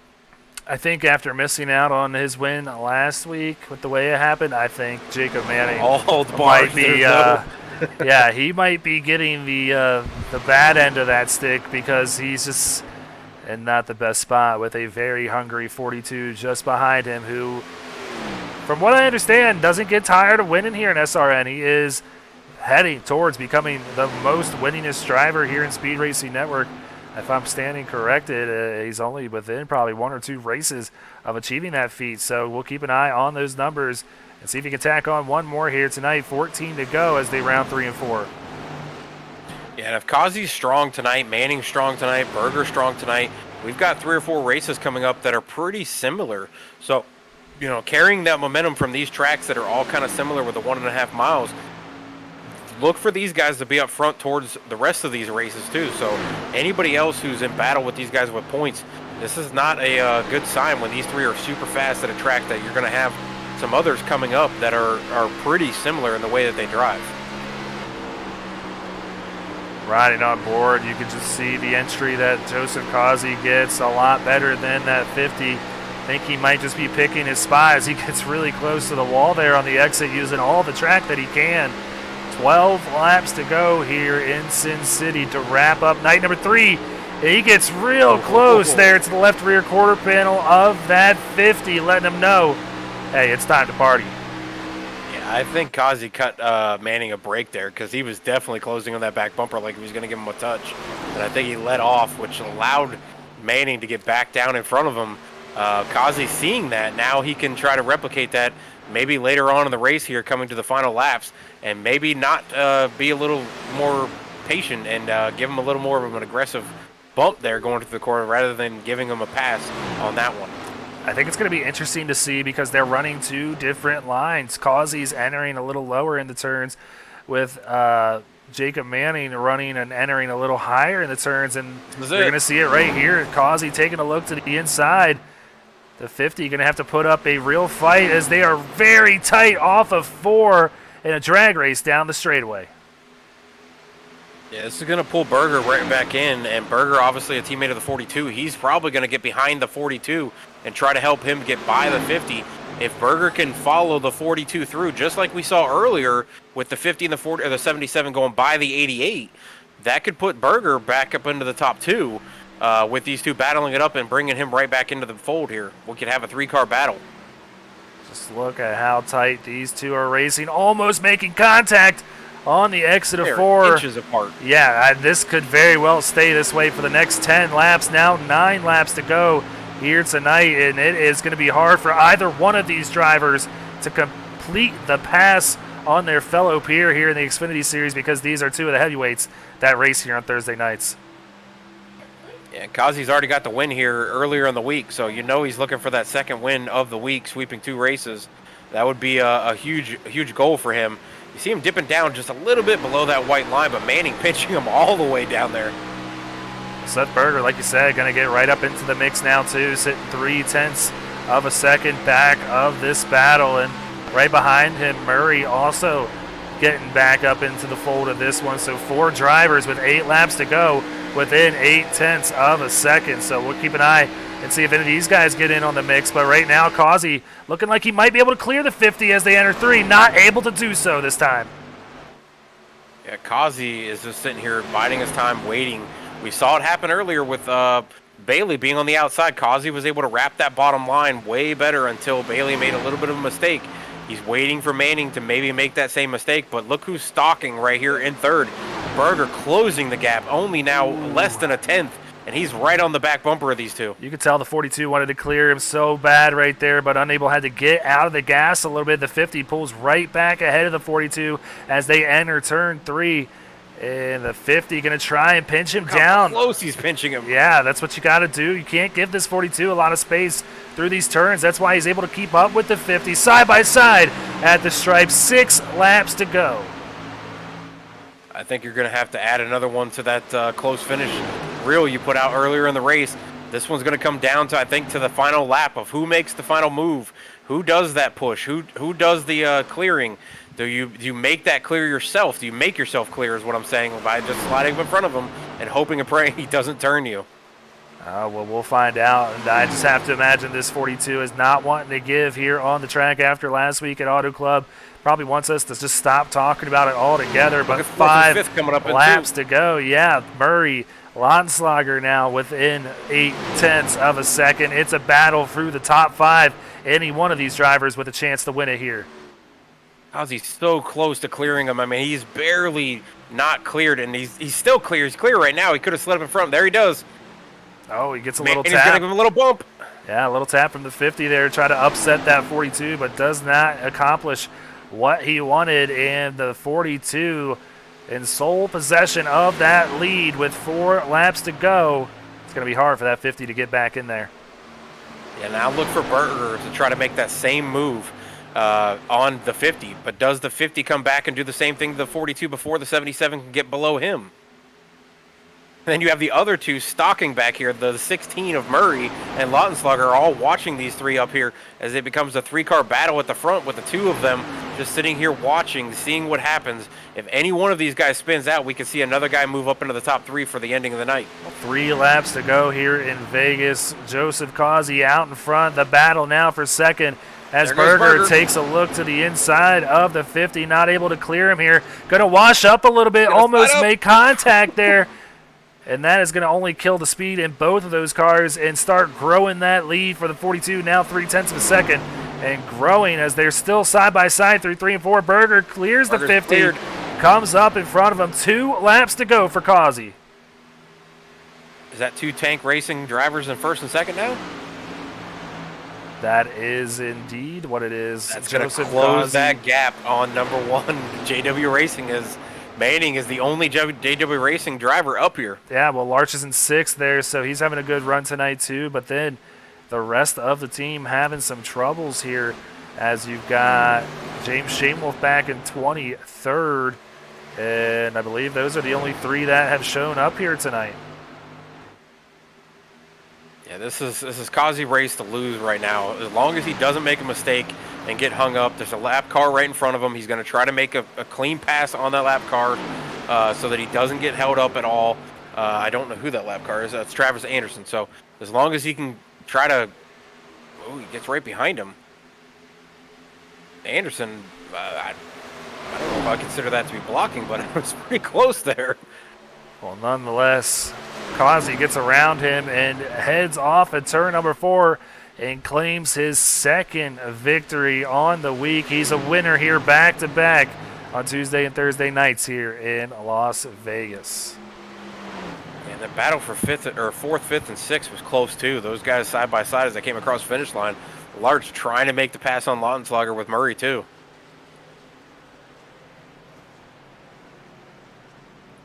That is Causey's 3rd win of the season in the short amount of races he's been here. You see him getting some congratulatory taps from Jacob Manning. I think he's going to be excited when he comes into the booth to get that win after last week's controversial win for the 88, giving the love tap to him and turning him. I think he's going to be excited. I think he's probably going to look back at it and say, I wish I had that one last week to go 2 in a row. Or 3 in a row, technically, because he won Dover, so...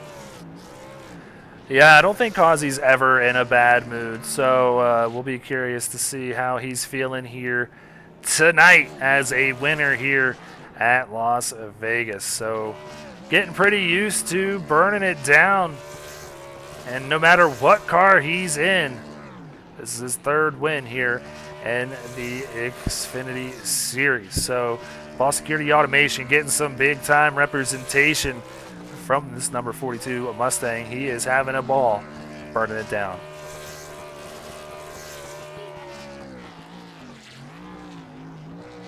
I'm wondering if Tank Racing made up some points tonight on these the number 1 seed with 2 guys finishing the top 2. Well, let's go ahead, find out, and see exactly how each one of them did here tonight. Head back up to the blimp as Joseph Causey wraps up his celebration on the night here in Las Vegas for race number 11 of 20. So you see 3 tank racing cars here in the top 10. Max Service finishing the night in 8th. I have to imagine we're going to see a new number 1 team in the team standings when we get them here in a couple of days. So Joseph Causey comes home in first place. The gap just under half a second back to his teammate Seth Berger. Jacob Manning there in third. Tyler Murray and Craig Lautenslager rounding out the top 5. Michael Larch finishing second. Tristan Bailey, your pick, finishing 7th. Max Service 8th. Bo Tiffany 9th. Daniel Butler 10th. Jovial Ray 11th. Daniel Dow coming in 12th for the first 6 rows. Well, there you go. Logan Joyner, Larry Rayborn Jr., Brandon Richardson, Kyle Spees, Nathan De La Rosa, James Kerr with Chris Bishop and Emerson Ardon going to round out our top 20 finishers here this evening. He is up 16 positions. Yeah, so he is going to be one of the contenders tonight for that hard charger award. But this evening's race going to go to Daniel Bowler, who started in 29th, comes home in P number 10. So he is our butt kicker hard charger for this evening's race. Let's move on now to the post-race interviews here. See if I can track down Mr. Jacob Manning. Having a tough time. That's because he's in the waiting room. I always overlook the waiting room. So let's go ahead and bring up Jacob Manning up from the broadcast waiting room. Jacob, it's Greg Olenek, Curtis Swatsworth. Congrats on the P3 here tonight. Had a really fast-looking car out there. Still a solid finish, even though I know you wanted to come away with the win in that one. Tell us about your night. Well, first of all, hey, guys. I haven't talked to you in a while. I've had a bad luck streak going, so I guess this is a step up. But, you know, me as a competitive driver, I'd prefer to have won the damn thing. But, you know, obviously you can't win them all. So, I mean, it was a good race. I mean, I was race clean the entire time. I mean, Seth had to give me a bump, you know, here and there a few times because I was just not going to let him go. And, you know, some people would call me a Joey Logano or a Ryan Newman, but, you know, that's just kind of what I'm here to do. So, you know, I had fun racing them and then somehow beat them off pit road. Oh, my word, dude. Flew by him. Felt like Superman. And I thought I had something for Joseph, you know, as long as I could keep him away from either side of my car. And then he got to my inside, and I was like, you know, maybe if I hold him down, and it couldn't work. You know, in 1 and 2, if I couldn't get my lefts underneath that seam, I couldn't get back to the throttle. So burnt up my right front trying to stay on his door for 10 some odd laps, and ended up having Berger get by me because of that too. But, you know, I guess lucky to be back in on the podium and in P3 in the broadcast booth. So all in all, good night. Yeah, and Manning, if I'm understanding the points correctly, I think we're looking at the new number 1 points leader with Reed not being here tonight. So you finishing second, I think, is going to move you up into the top spot in the points. So that's a pretty big jump for you at JW Racing. Going into these final races with Iowa, Kansas coming up, what's your expectation for these last 2 races? Are you familiar with these 2 tracks? Good at these 2 tracks? Are they one of your favorites? Anything like that? Shoot, I mean, I didn't know I was taking the points lead back. I wasn't even worried about that. I was just more, I knew I was basically already in the playoffs. So I was like, at this point, I just want to race the race for what it is and see if I can get a win at Las Vegas. It's not been my favorite track, but I've been somewhat competitive here, I guess, as shown. So, I don't know about the next few weeks. I've never been too much of a fan of Iowa. I'm usually pretty good at the tire-saving tracks, so Iowa's not going to play into that very much. And then you said Kansas, right? Kansas? Yeah, Kansas is coming up. Can't pass, so you made points tonight. You got the bonus points, too, so it definitely helps you going into these final couple races. Even if Iowa's not a good race for you, I agree. I'm also not very good at Iowa. Kansas is probably my favorite track, so I'm interested to see how these points work out, and if Seth Reed makes a comeback these last 2 races, you guys could definitely be battling it out pretty closely. Also with Kyle Benson too, but he had a rough night tonight. So, yeah, I'm pretty sure based on these points, if I'm reading them correctly, Seth Reed had 288, you had 266. With him not being here tonight, and you finishing second and leading a lap, I think you take the lead in the points. Yeah, sweet. I mean, shoot, feel bad for Benson, man. That guy's been through it all the past couple weeks. I mean, including me last week. You know that we talked after the race, and let me tell you about that guy. He's really cool to talk to. I mean, I took him out of that one, and that was on me. And I felt like it was a little bit racing, but I also pinched him a little hard at a time that I shouldn't have been too worried about it. But I got damage on some stupid little thing. But no, he was very understanding, very cool dude.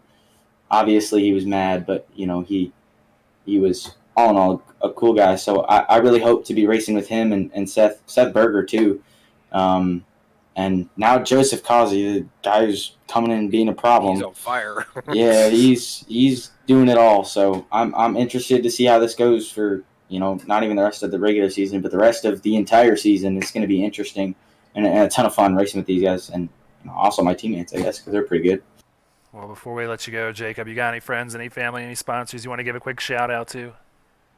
Yeah, I got a ton. I mean, first and foremost, Father up above for being with me tonight, keeping me calm, cool, collected, and for the first time in weeks, keeping my car clean. That was awesome. So I felt good about that. And then obviously everyone who's out there supporting me, watching me, all my friends, all my family, Don, Deborah, if you're here, appreciate it.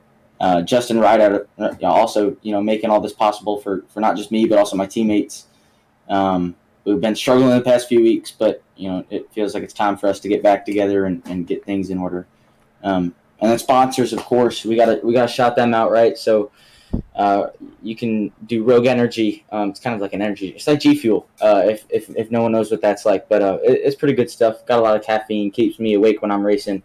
And you can use code JW Racing for 10% off on any purchase. Celine Door Sports, Merit Mechanical, Roof Sport. I guess I already shouted out Justin Rideout, but I'll do it again. Thank you, Justin.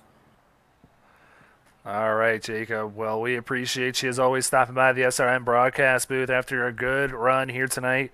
We'll see you next week at Iowa, bud. Have a good night. Y'all too. See ya. Thank you. All right, well, that was third place finisher Jacob Manning. Let's go ahead and track down our runner-up here tonight, that being Seth Berger. Here he is right here. Let's go ahead, bring him on up to the broadcast booth. Seth, it is Greg Olenek and Curtis Swansworth here. Congratulations on the second-place run.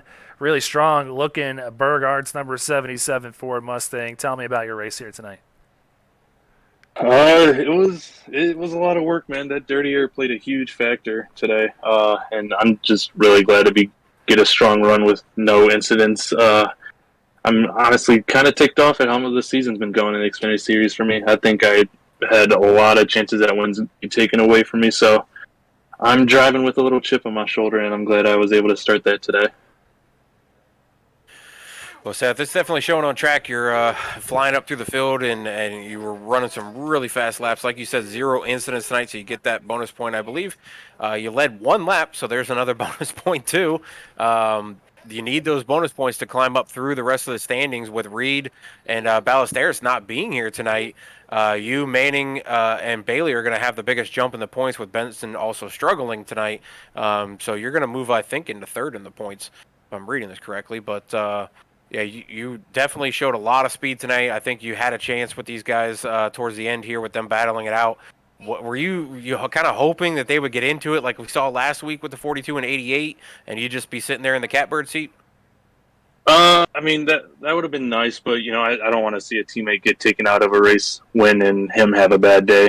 So I was really focused on trying to follow him through there, and I was able to follow him through there, so that was good. But, I mean, yeah, if they got together, that would have been cool for me to swoop in and take the lead there, but I was thinking more team there. I wanted to see him get past him cleanly, and I'm glad it all worked out well at the end.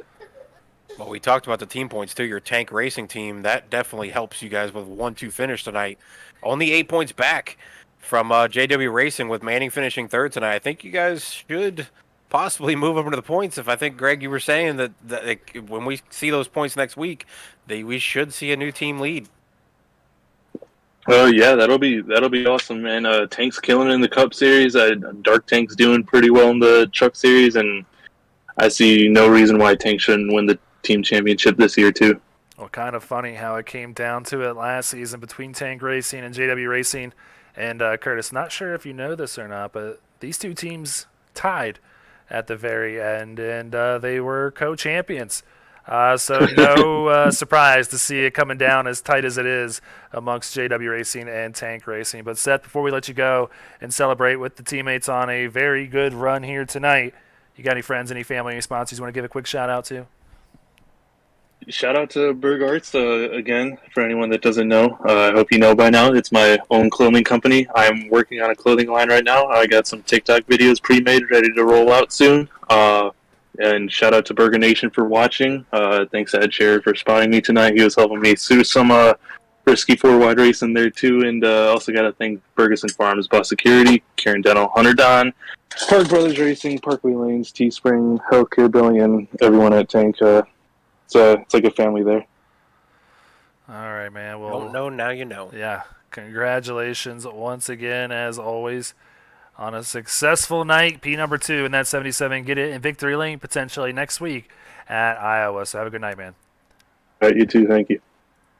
All right, that was Seth Berger coming home P number 2 tonight. Currently trying to track down his teammate. There he is, Joseph Causey. Let's go ahead, bring him up to the booth. Joseph, it's Greg Olenek, Curtis Wadsworth here in the broadcast booth. Man, we're just making this a thing here, getting you your own seat up in the broadcast booth because you're a winner twice this week out here in Vegas. Tell us about your run here tonight. Man, I worked hard for that one. That wasn't as easy as Tuesdays when I took them all to Applebee's Tuesday. But tonight we had it to go and just barely squeaked away with this one. But I was fast all night. I couldn't say no more.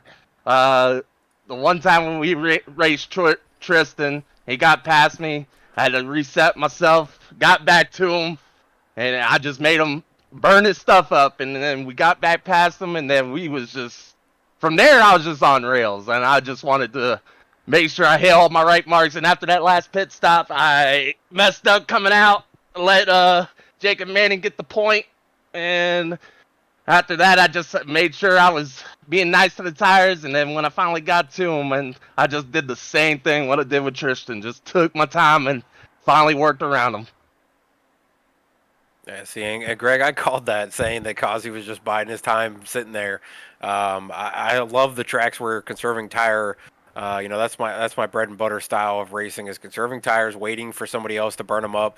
I know you did it with Tristan. I watched it happening, and I was like, Tristan's going to burn up that right front, and then he went to the back or went towards the back, and you just sailed away until that caution came out.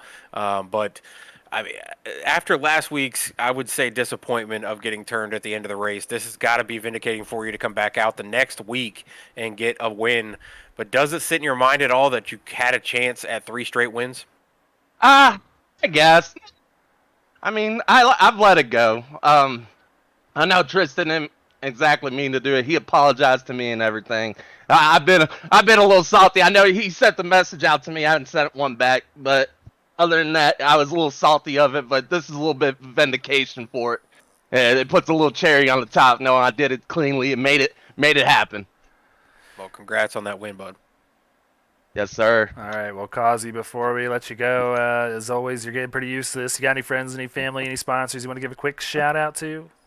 I had to thank Boss Security. We put them back in victory lane once again. Freaking Ferguson Farms, her Hunter Anesthesia Associates, EWRL, Healthcare Building, Teespring, Parkway Lanes, Park Brothers Security, and Kareem Dental and Berg Arts. And our teammates, man. Got Seth Berger up to 2. And we got to get him a win. He's been chomping at the bit. I know he wants it bad.